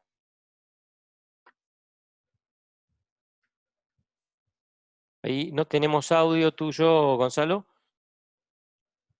¿No se escucha? ¿Hola? Ahí sí, ahí te escucho. Perfecto. Buenas noches, doctor Terán. Muchas gracias por la clase. La verdad, muy importante todos los conceptos vertidos. Mi pregunta tiene que ver con algo que decía la doctora Longo recién, teniendo en cuenta que muchas veces pueden detectarse ritmos desfibrilables que no es posible detectarlos de otra manera durante la reanimación. ¿Qué tan lejos estamos, ya que esto puede modificar el curso de la toma de conductas entre un ritmo desfibrilable y no desfibrilable? Te escucho muy bajo, no sé si puedes hablar tu volumen está muy bajo. ¿Hola? Ahí te escuchamos, Gonzalo. No, mi pregunta tiene que ver con esto de discernir la presencia de ritmos desfibrilables y no desfibrilables, en los casos en los que no pueden detectarse de otra forma y que pueden detectarse a través del eco transesofágico. ¿Qué tan lejos está de incluirse, ya que esto puede modificar la toma de conductas durante la reanimación, en un protocolo como el ACLS de manera rutinaria, digamos? No sé si se entiende lo que pregunto. Sí, mira, si entiendo bien tu pregunta, ¿dónde estamos como en términos de la evidencia y de la experiencia con esto? Todavía estamos en la parte bien temprana. Hemos identificado que esto ocurre con una cierta frecuencia. Pacientes que tienen fibrilación ventricular fina, los podemos desfibrilar teóricamente no hubiéramos diagnosticado eso si es que no hubiéramos tenido acceso a la ecografía transesofágica. La verdad es que desde el punto de vista fisiopatológico, nuestra evidencia animal y la historia, si revisa estudios de los 90, hechos por algunos cardiólogos que lideraron la investigación en el área de fisiopatología de paro cardiorrespiratorio, nosotros sabemos que el desarrollo de esa fibrilación ventricular fina es un evento bien tardío del paro cardiorrespiratorio en general, así como fisiopatológicamente. Por lo tanto, desde el punto de vista teórico, esos pacientes están bien tarde como al final de la cuerda de su terapia. Entonces, aun cuando algunos de esos pacientes alcanzan ritmo salen del ritmo, son desfibrilados, en nuestra experiencia, esos pacientes están muy, en el fondo van a pararse de nuevo en la gran mayoría de los casos, al menos esa es nuestra experiencia. No hemos tenido todavía casos donde desfibrilamos a uno de esos pacientes y el paciente después despertó y se fue a la casa. No hemos visto esa situación todavía. Y respecto... Muchas gracias, Felipe. Pero también para reanimación ya estandarizado como el ACLS o en los protocolos europeos. Creo que ahí lo que pregunta Gonzalo es si eso se puede estandarizar en el ACLS, es factible que ocurra. Obviamente el interés de todos nosotros que estos avances y estas mejorías, si se podría decir de esa forma, de la resucitación se pudieran integrar dentro de la guía de resucitación y de las ACLS. Para que eso ocurra, el nivel de evidencia que necesitamos tener para cada uno de estos aspectos es muchísimo mayor del que tenemos actualmente. Obviamente, el nivel de evidencia de la mayoría de las terapias que ocupamos en resucitación es muy baja. Entonces, la vara tampoco es tan alta, se podría decir, pero al menos necesitamos más estudios y estudios más grandes. Entonces, parte del trabajo que estamos haciendo con el Resuscitation Project es un consorcio de grupos de todo el mundo que están haciendo ecografía transesofágica en resucitación para juntar casos y en el fondo es un registro internacional para poder generar estudios de mayor volumen de pacientes con el objetivo de poder impactar en el fondo traducir estos cambios, esta información en cambios de las guías. Pero hay muchísimas gracias, Felipe. Doctor Sosa, no sé si quería preguntar algo, Fernando. Dale. Buenas noches, Felipe. Muchas gracias por la charla. No sé si me escuchas bien. ¿Me escucho bien? Mira, nosotros en nuestro hospital tenemos una sonda transesofágica exclusiva para el ámbito de la terapia intensiva y la usamos cuando... ¿En qué hospital estás? ¿Sí? Cuando tenemos en el Hospital Alemán de Buenos Aires. Y la usamos cuando tenemos muy mala ventana acústica, paciente obeso sometido a ventilación mecánica es muy común en el ámbito de la terapia. Los intensivistas, más allá del concepto POCUS, una vez que empezamos con esto de la ecocardiografía, nos gusta ahondar un poquito más y en general nos gusta conocer la fracción de eyección. El ámbito de la terapia intensiva, la fracción de eyección está muy discutida porque depende mucho de las cargas ventriculares y ahí es donde empezamos a usar un poco estas nuevas tecnologías para medir la contractilidad o esto subrogado de contractilidad miocárdica. Y aquí el strain en el tras torácico parece tener un camino bastante recorrido. ¿Qué pensás acerca del strain con vistas transesofágicas? ¿Tienen algo de experiencia ustedes? ¿Te parece que es factible? ¿Dijiste strain? ¿Strain? Strain, sí. Sí. Yo no tengo experiencia. Tenemos uno de nuestros colegas está haciendo un estudio como piloto y hay alguna evidencia en la literatura que tú puedes encontrar, pero hay muy poco uso todavía por las mismas razones que tú estás diciendo. Mi perspectiva es que tal cual como tú dijiste, hay muchas limitaciones más básicas del punto de vista de función para la evaluación de la función ventricular con ecografía transesofágica, que tiene que ver con la geometría y con el hecho de que muchas de estas evaluaciones de la función requieren asumir o asumen geometría que no es real, que hay mucha más variedad en la geometría de los ventrículos que la que las fórmulas que ocupamos establecen. Entonces, asumiendo eso, una de las cosas que yo definitivamente creo que hay futuro para el estudio de strain en este contexto, y simplemente creo que es una cosa de tiempo. Hay muchas otras cosas que todavía tenemos que determinar, como por ejemplo, tenemos que diseminar más los protocolos básicos que se están ocupando ahora para aumentar la utilización de esta tecnología desde el punto de vista más básico. Y yo creo que el paso natural que va a seguir después es que vamos a aumentar un poco la sofisticación de las herramientas que ocupamos. Desde el punto de vista como de mentalidad, una gran diferencia entre la forma en que piensan algunos de los cardiólogos respecto de cómo pensamos nosotros intensivistas o médicos de urgencia o en resucitación o anestesistas, es que a mí no me importa realmente los números absolutos. No tengo ningún interés en saber exactamente cuál es por ejemplo, la fracción de eyección de un paciente. Me importa más saber cuánta es la mejora de ese paciente sobre un periodo de tiempo o en respuesta a terapias o intervenciones que estoy haciendo. Por ejemplo, voy a poner al paciente en prono y quiero saber qué es lo que ocurrió. Si puedo entender qué es lo que ocurrió desde el punto de vista hemodinámico, desde el punto de vista de la función ventricular, desde el punto de vista de la función diastólica, sin necesariamente saber números, me da lo mismo, porque no tengo la necesidad de emitir un informe. Y la información que yo voy a generar no va a ser algo que va a representar un pasaporte de ese paciente, que es lo que ocurre cuando uno hace una ecografía comprensiva transesofágica y emite un informe.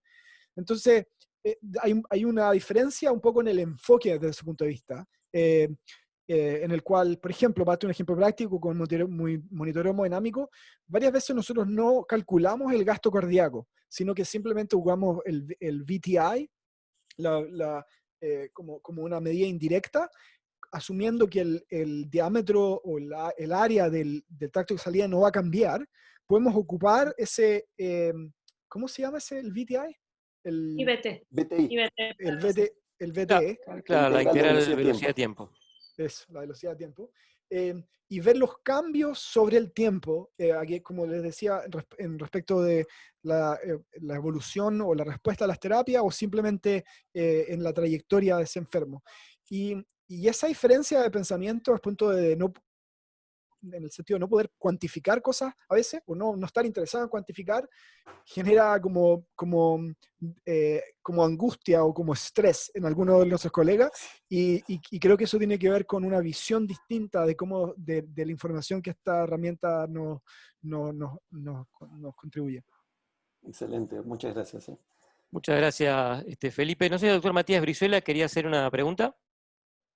Hola, doctor Felipe Terán, un gusto. Hola. Matías Brizuela. Mucho gusto. ¿Qué tal? Bueno, viendo la experiencia que ustedes tienen de pacientes traumatizados en su centro y atendiendo a esto de la gran experiencia en pacientes con paro cardíaco, hay algunos protocolos, sobre todo de ecocardiografía, de ecografía no transesofágica, sino ecografía general, que usan el ultrasonido pulmonar como primera instancia en la valoración del paro cardíaco. Mi pregunta puntual es saber si ustedes descartan neumotórax con transtorácico, con ecografía pulmonar sobre el tórax, o directamente lo evalúan con el transesofágico. Si se puede eso, no tengo experiencia. Súper buena pregunta.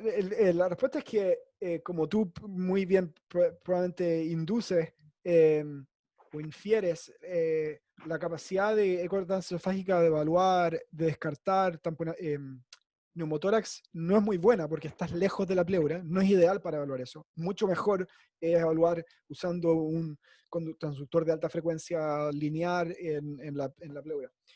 Nosotros lo hacemos con ecografía transtorácica con una máquina distinta, de hecho, que es la misma máquina que ocupamos para el acceso vascular.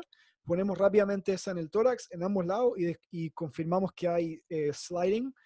Y una vez que vemos eso, nos olvidamos. ¿Lo hacen como una primera instancia apenas inician la reanimación? Está integrado dentro de nuestro protocolo en la primera parte de la evaluación. La mayoría de las veces, antes de que la ecografía transesofágica esté adentro o simultáneamente.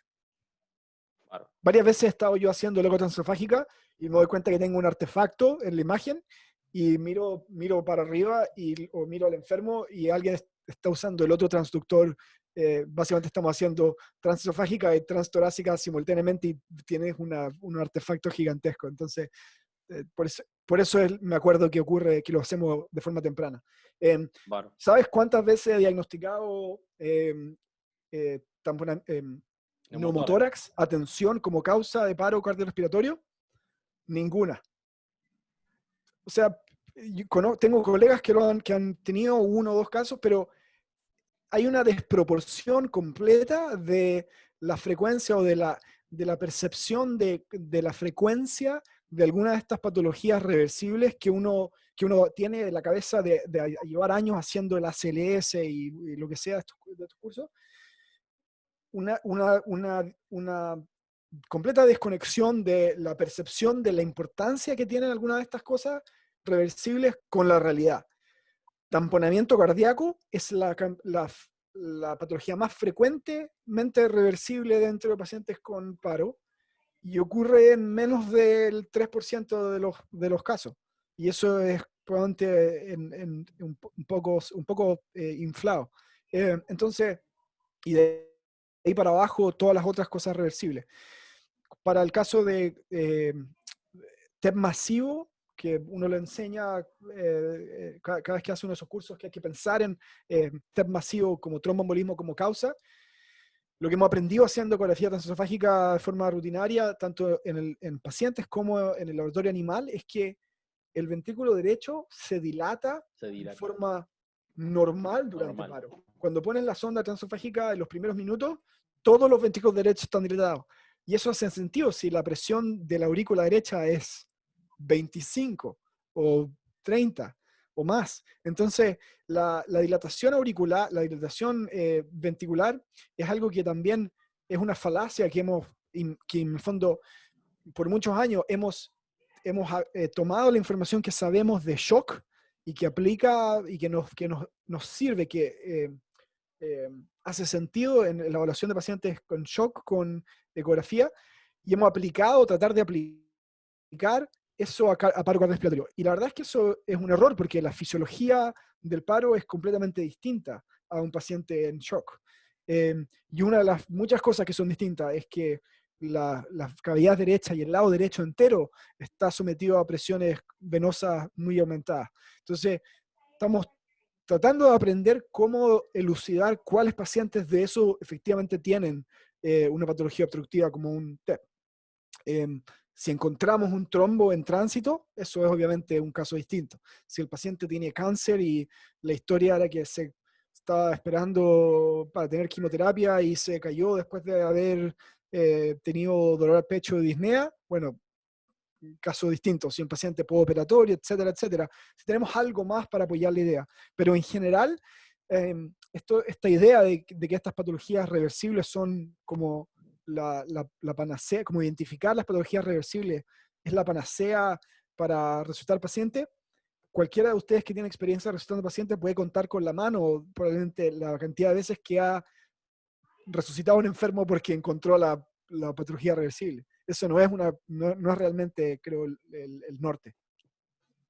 Los pacientes tenemos que sostenerlos, obtener retorno a circulación espontánea y después tratar de entender por qué se pararon.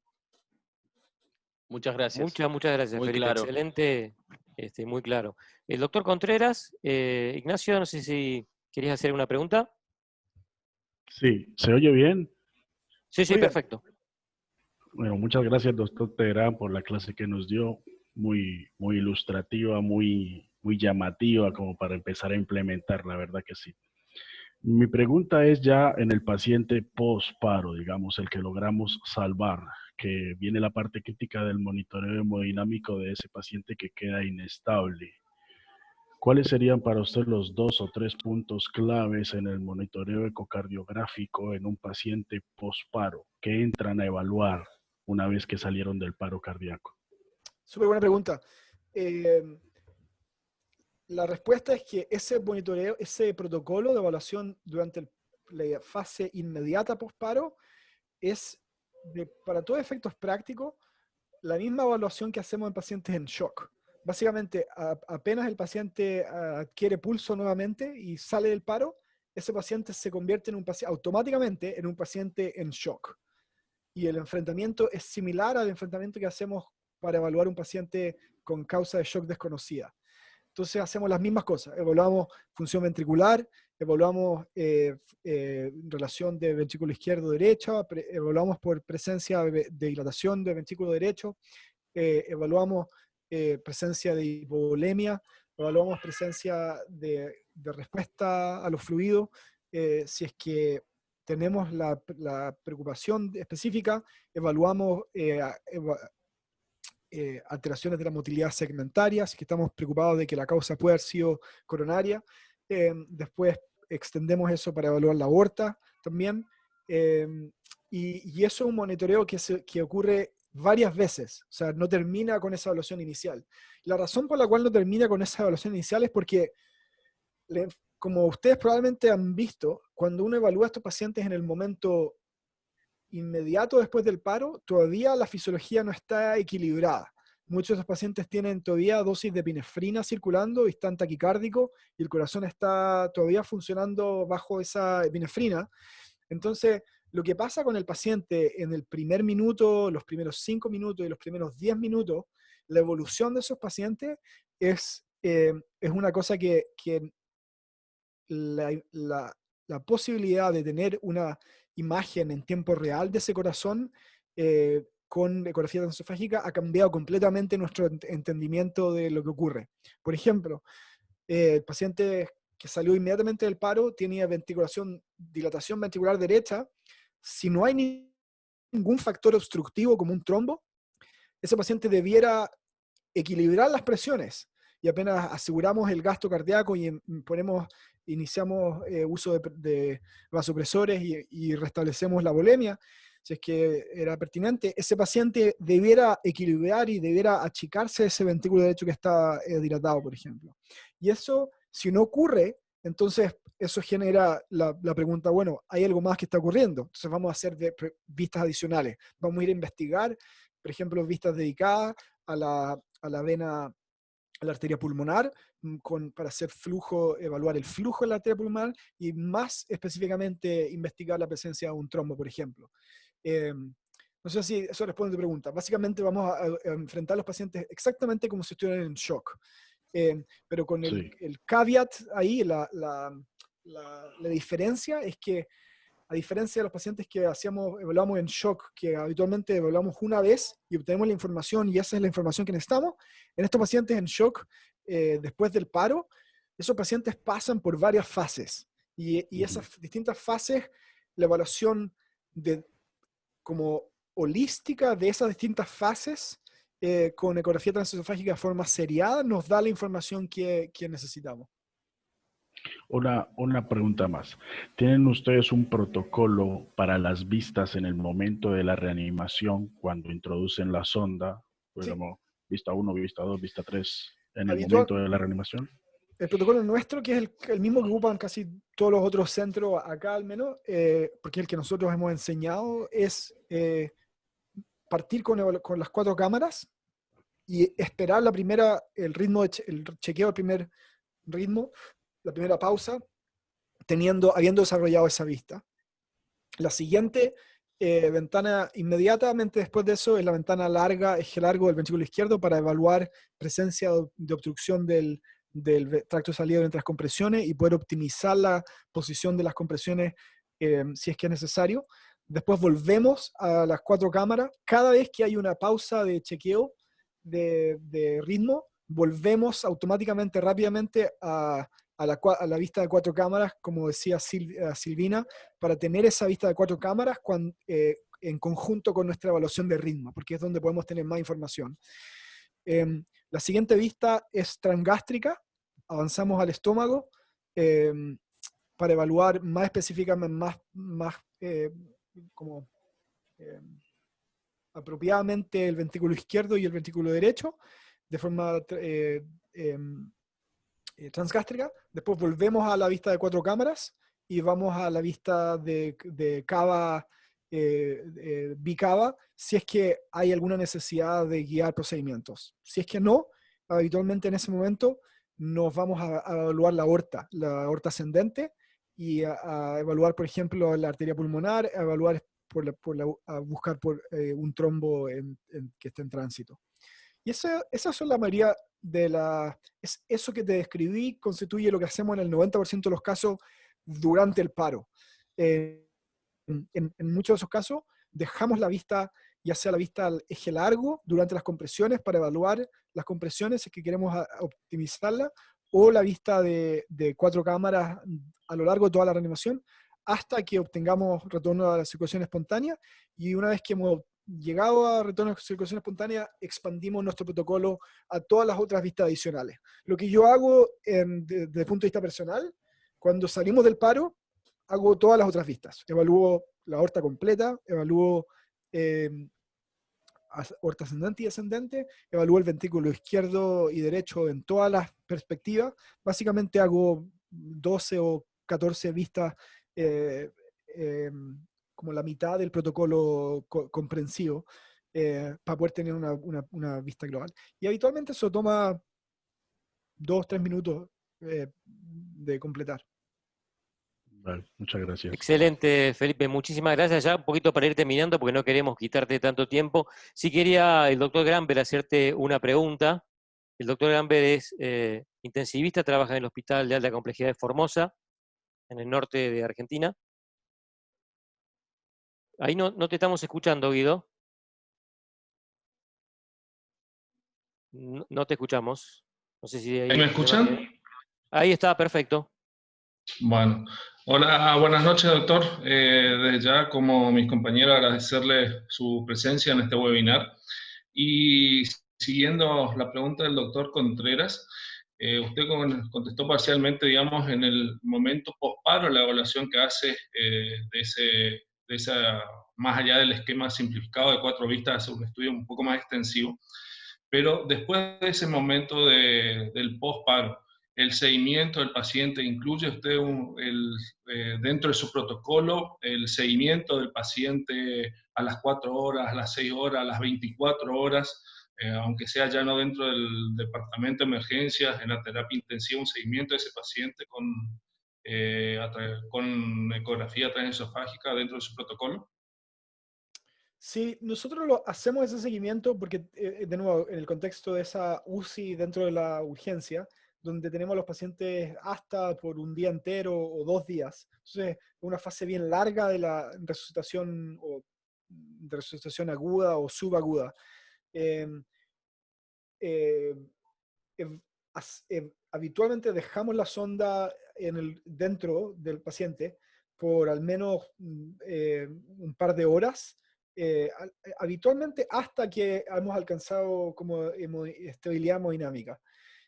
Habitualmente las sacamos porque el paciente tiene que ir a escáner o porque va a ir a algún procedimiento, pero si no, si el paciente simplemente está en nuestra área de resucitación, mantenemos la sonda adentro, colgamos la sonda, igual que si estuviéramos en el pabellón, y dejamos la vista de 4 cámaras de forma, en el fondo, desplegada, y nuestras enfermeras y enfermeros, de hecho, están entrenados para interpretar esa información, y son ellos que habitualmente, de hecho, ocupan esa información durante esas horas que siguen a la resucitación inicial, y que pueden reconocer, por ejemplo, la presencia de disfunción ventricular aguda o falla ventricular que pueda estar ocurriendo,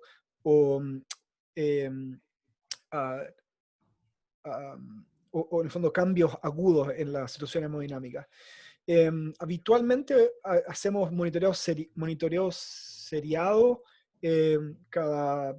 si el paciente está por muchas horas, por un día entero, lo hacemos como cada 4 horas, algo similar a lo que tú harías si tú eras un Swan Ganz o un catéter pulmonar, para evaluar en el fondo en intervalos.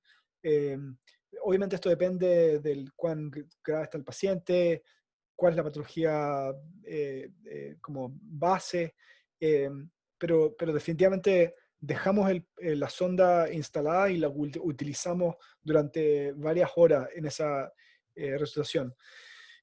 Tenemos la suerte de tener varias sondas en nuestro centro. Muchos centros tienen una pura sonda, muchas UCIs tienen una pura sonda. Entonces obviamente tienes que decidir si vas a mantener una sonda en un puro paciente y necesitas hacer otro estudio, no vas a tener una sonda porque vas a tener que mandarla a desinfectar. Entonces eso también va a depender un poco de ajustarse a la realidad que uno tenga. Pero si tienes más de una, nosotros siguiendo la línea de Paul Mayo y su grupo de Nueva York, que es el grupo con el que yo me entrené y he mucho del trabajo juntos, la visión es que la sonda se convierte en una herramienta de monitoreo hemodinámico en el fondo disponible. Muchísimas gracias, Felipe. Quiero leer un par de preguntas que se generaron acá en el grupo y consultarte también un poquito sobre cómo ha cambiado esta situación de COVID. Nosotros estamos ahora entrando en la Argentina un poco en el pico de esta pandemia. ¿Cómo ha cambiado un poco tu práctica? Si toman alguna medida de seguridad distinta a lo habitual. Y también preguntando un poquito por el e-temprono, que es algo que por lo menos para nosotros es algo bastante poco frecuente de tener que hacerlo. Sí. Respecto a los cambios, que obviamente muchas cosas han cambiado durante la pandemia, igual que en el contexto de ustedes, estoy seguro. Al comienzo todo el mundo se dejó de hacer ecografías transesofágicas por miedo o preocupación de convertir, de aerosolizar partículas virales. La razón por la cual publicamos con este grupo internacional ese statement en JACE fue exactamente porque pensamos que era importante proveer una perspectiva multidisciplinaria de expertos en intensivo y en anestesia y en urgencia, para contrastar un poco la opinión de los cardiólogos, que había sido como la consecuencia de un statement oficial que salió de ASC, básicamente diciendo evite a toda costa hacer una ecografía durante la pandemia. Y eso obviamente parecía, no era una opción para nosotros. Empezamos a ver que muchos pacientes tenían falla respiratoria y que parecían tener patología obstructiva. Diagnosticamos varios pacientes con trombos masivos que ahora se sabe tienen en contexto de síndrome de hipercoagulabilidad. Entonces, muchas razones prácticas para querer utilizar la herramienta. Desde el punto de vista de seguridad, utilizamos medidas asumiendo que pudiera haber aerosolización de partículas. Por lo tanto, no solamente mascarilla quirúrgica, sino que N95 o PPAR cubriendo en el fondo toda la cabeza durante todos los ecos transesofágicas. Pero más allá de eso, son las mismas medidas que estamos tomando durante las resucitaciones. Tratar de evitar al máximo la aerosolización de secreciones. La sonda se desinfecta igual que se desinfecta siempre. Hay que tener más cuidado, obviamente, después de sacarla, de no esparcir partículas de secreciones, obviamente. En ese paper de JACE hay una serie de recomendaciones prácticas que pusimos, de hecho, como desde el punto de vista logístico, que creo que son útiles, si es que está interesado en revisar. Y sobre Prono, súper útil. Y la verdad es que hay varias publicaciones de esto de hace 10 años atrás. Los grupos europeos en Francia, en Italia, han ocupado esto hace mucho tiempo y hace mucho sentido. Si tiene un paciente en prono que va a estar en prono por un tiempo largo y necesitas tener una evaluación hemodinámica y no tienes la posibilidad de arreglártelas para obtener las ventanas cardíacas transtorácicas, que en algunos casos se puede, si esa es la situación, hace mucho sentido hacer una ecografía transesofágica. En nuestra experiencia no hay mucho problema con la inserción, es básicamente la misma técnica, sino que la única diferencia es que el paciente está invertido, pero la técnica es exactamente la misma, mantener la línea media, hacer una maniobra de movilización anterior de la mandíbula para poder en el fondo abrir el esófago, leve flexión anterior del cuello, como si estuvieras insertando una sonda nasogástrica, y dependiendo de cuál técnica uno sea más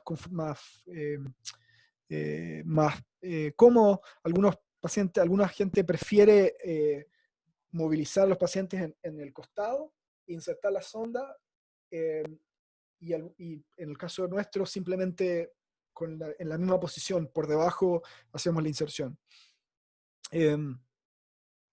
Muy útil. Cuesta un poco orientarse con la anatomía, porque el paciente está dado vuelta, pero después de un par de minutos, si tiene suficiente experiencia con ecotransesofágica, eso no es un problema.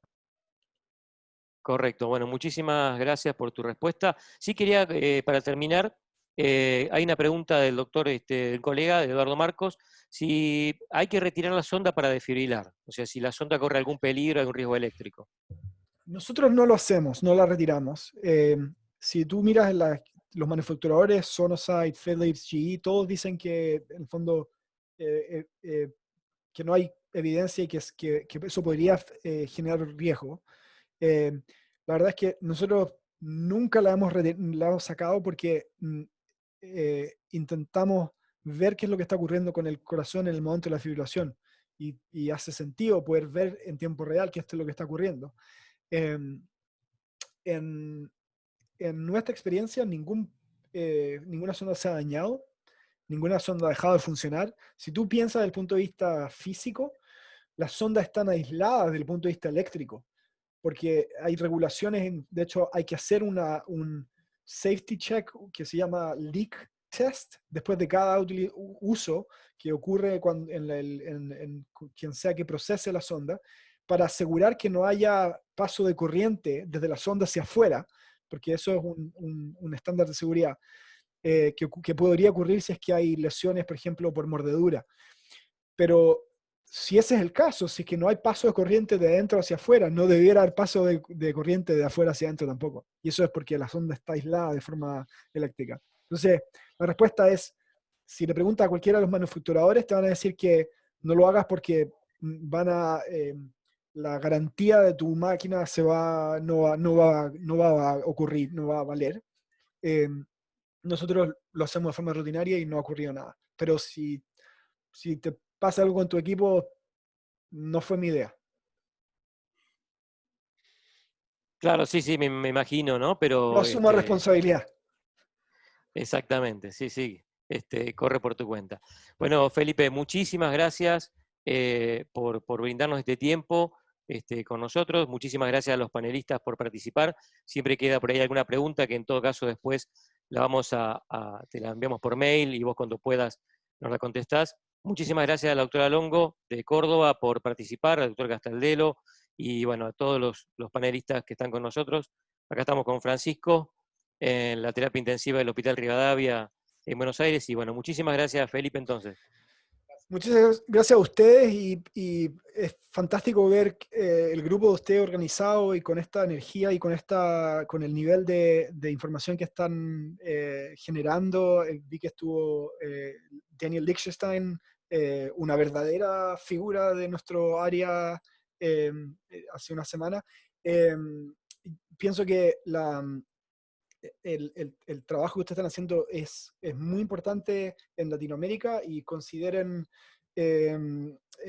mi disponibilidad en el futuro para participar, para hacer más sesiones si es que hay interés, podemos discutir otros temas más específicos.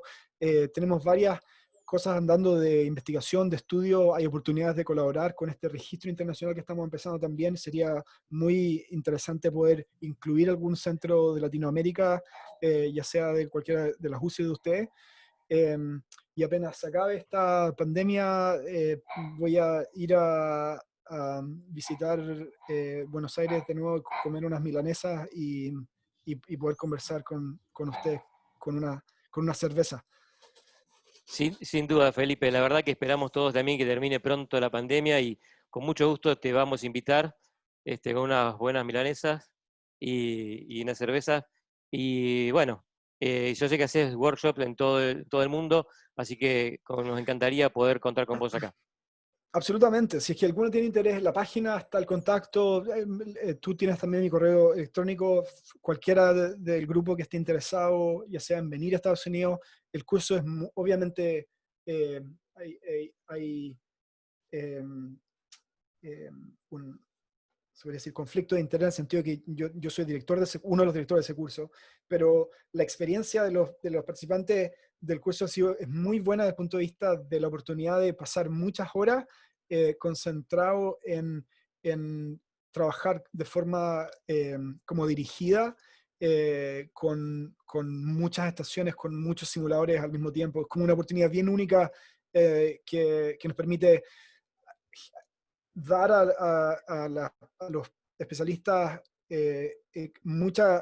como subirlos en la curva de aprendizaje muy rápidamente, como construyendo la fundación de conocimiento. Entonces, si alguno está interesado en venir a nuestros cursos, en la página web están publicados, van a ver algunos más este año, y hay algunos también afuera en el extranjero. Una muy buena oportunidad también para conectarse con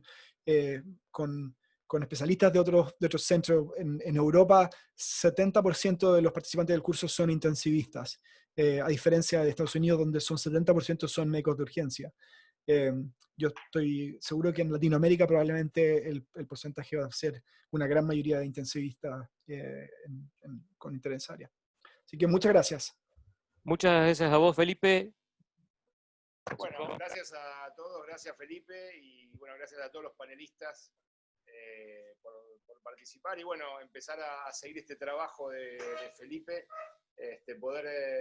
empezamos acá en Argentina a tener las primeras sondas transesofágicas exclusivas para área crítica. Quizás uno de los pioneros es acá el doctor Sosa, que está empezando a hacer stream en área crítica, así que bueno, esperemos poder seguirte en el futuro tu trabajo y poder imitar las cosas que haces acá en Argentina. Un honor. Mucha suerte con el manejo de la pandemia. Muchas gracias, muchas gracias. Muy buenas noches para todos. Muchas gracias, buenas noches, muchas gracias. Hasta luego, doctora. Muchas gracias, hasta luego. Gracias. Gracias, Pablo. Al contrario, muchas gracias.